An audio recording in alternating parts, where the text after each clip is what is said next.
Hello friend, Radhe Radhe. कैसे हैं आप सब। मैं प्रियंका त्रिपाठी स्वागत करती हूँ आपका अपने न्यू ब्लॉग में।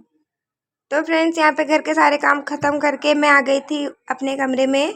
और यहाँ पे रात में मैंने किया था ब्लैक कलर के ब्लाउज़ की कटिंग, और इसकी स्टिचिंग भी मैंने रात में किया था क्योंकि मुझे जाना था गाँव। मेरे पास 2 ही दिन बचे थे, तो मैंने सोचा क्यों ना इसकी स्टिचिंग कर लूँ। और 2 ब्लाउज़ और थे। ये देखिए, ये डोरी मैंने अपने लिए मंगाई थी, अपने ब्लाउज़ में लगाने के लिए। अपना एक भी ब्लाउज़ नहीं बना पाई कस्टमर बनाने के चक्कर में, बढ़ाने के चक्कर में, क्योंकि एक मेरी न्यू कस्टमर थी, वो आ गई। और उन्होंने मुझसे पहले कभी ब्लाउज़ नहीं सिलाया था, पर वो आ गई और वो 2-3 ब्लाउज़ ले आई थी, जिनका एक ब्लाउज़ मैंने सिल के तैयार कर दिया और 2 ब्लाउज़ अभी रह गए। एक मैंने रात में तैयार कर लिया था, 2 ये मैं दिन में तैयार करूँगी और उन्हें देना था क्योंकि मेरे पास 2 ही दिन का टाइम था। उनका ब्लाउज़ देके फिर मुझे पैकिंग भी करनी थी। ये उनका नाप था, इसी के नाप का मैंने ब्लैक कलर का ब्लाउज़ बना के तैयार कर लिया था। और अब मैं इसी नाप से फिर उन दोनों ब्लाउज़ को तैयार करूँगी, क्योंकि मैंने जो बनाया था वो मैंने उन्हें बुला के नपवा दिया था कि नाप के देख लो कैसा बना है। उन्होंने कहा एकदम परफेक्ट बना है ब्लाउज़ मेरा। तो फिर उसी मैंने जो ब्लाउज़ खुद बनाया था ब्लैक कलर का, उसी के नाप से मैं इनका दोनों ब्लाउज़ बनाऊँगी। तो कस्टमर बढ़ाने के चक्कर में अपने ब्लाउज़ छोड़ के मैं इनके ब्लाउज़ में लग गई थी। यहाँ देखिए, मैंने पूरे ब्लाउज़ की स्टिचिंग कर ली थी, बस स्लीव्स जोड़ना रह गया था। तो अब मैं इसकी स्लीव जोड़ूंगी, उसके बाद लगभग बज जाएंगे 1, बच्चों की छुट्टी हो जाएगी। तो उन्हें ले आऊँगी, खाना पीना खिला के फिर मैं दूसरा ब्लाउज़ तैयार करूँगी इनका। और तैयार करके आज शाम को इन्हें दे दूँगी, क्योंकि कल मैं करूँगी अपनी पैकिंग और मुझे जाना है गाँव। मैंने सोचा था, मैं 2-3 दिन मेरे पास थे, मैंने सोचा था इनमें मैं अपने ब्लाउज़ तैयार कर लूँगी। पर एक भी ब्लाउज़, एक भी सूट मैं अपना नहीं सिल पाई कस्टमर बढ़ाने के चक्कर में। ये न्यू कस्टमर आ गई, मतलब एक थी, वो मुझसे ब्लाउज़ बनवा के ले गई थी। तो इन्होंने उनसे पूछा कि आपने ब्लाउज़ कहाँ से बनवाया है, फिटिंग बड़ी अच्छी आई है।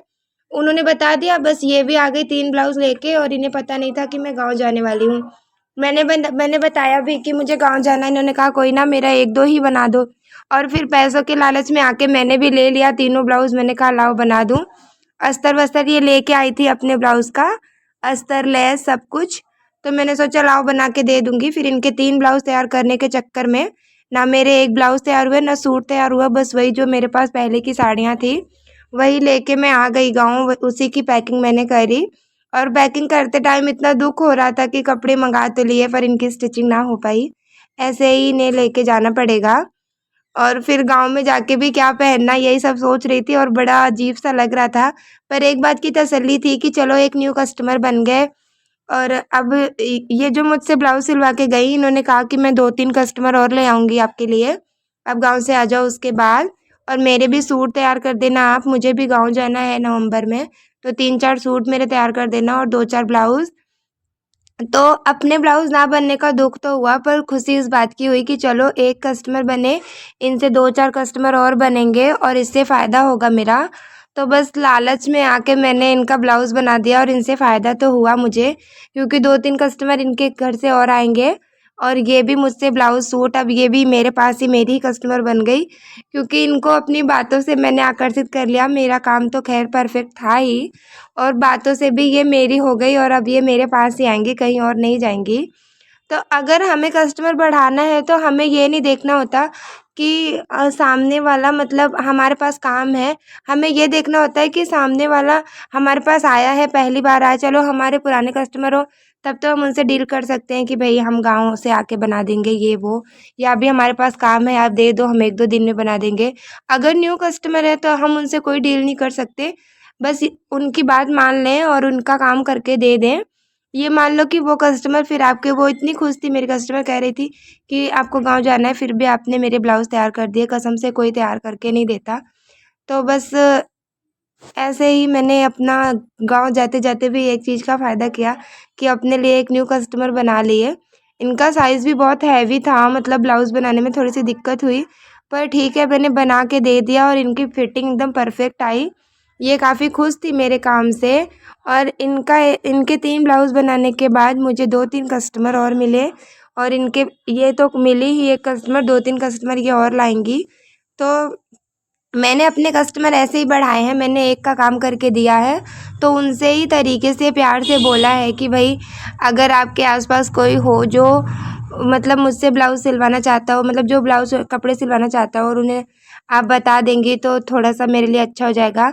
मैं कहीं भी बाहर नहीं गई, बिना कहीं बाहर गए मैंने अपने घर में रह के मैंने सारे कस्टमर जोड़े हैं और यकीन मानिए एक बार जो मेरे कस्टमर मेरे पास आ गए हैं कपड़े सिलवाने के लिए, वो कहीं और किसी के पास नहीं जाते, वो मेरे पास ही आते हैं।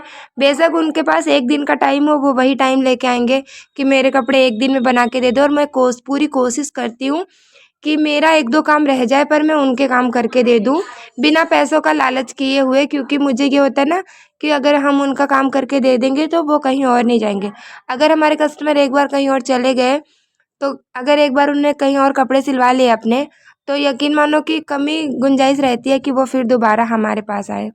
मैं तो ऐसा ही करती हूँ, इससे मेरा ही फ़ायदा होता है। एक तो मेरे कस्टमर बने रहते हैं और दूसरा क्या कि मुझे पैसे भी मिल जाते हैं। तो सिलाई एक ऐसा काम है जिससे अगर हम चाहें तो घर में रह के भी दिन के 500 हज़ार रुपए आसानी से कमा सकते हैं।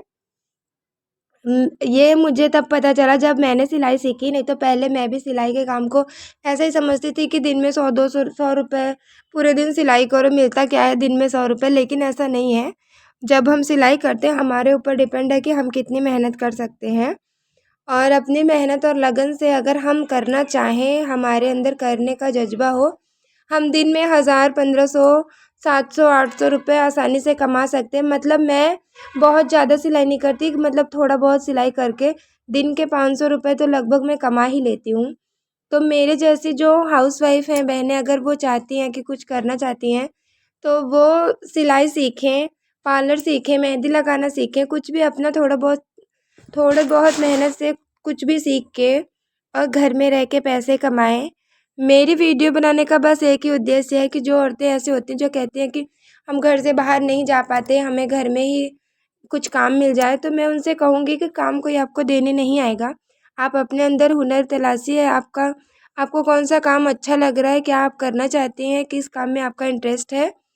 आप ऐसे काम ढूँढिए और उसमें थोड़ा-सा टाइम दीजिए, फिर आप लोगों को बताइए कि मुझसे ये काम हो रहा है, मतलब मैं ये काम कर सकती हूँ। आप कराइए, यकीन मानिए आजकल दुनिया बहुत आगे जा चुकी है, मतलब औरतें भी जो कमा रही हैं वो खुद के ऊपर खर्च कर रही हैं। तो आप भी ऐसे घर में बैठ के पैसे कमा सकती हैं। तो यहाँ पे मैंने दोनों ब्लाउज़ तैयार कर लिया था, अब ये एक ब्लाउज़ रह गया। बच्चों को स्कूल से लाके खाना खिला के इसकी भी स्टिचिंग मैं आज ही करूँगी। और मुझसे जुड़े रहने के लिए thank you friends. Radhe Radhe. मेरी वीडियो को इतना प्यार देने के लिए धन्यवाद।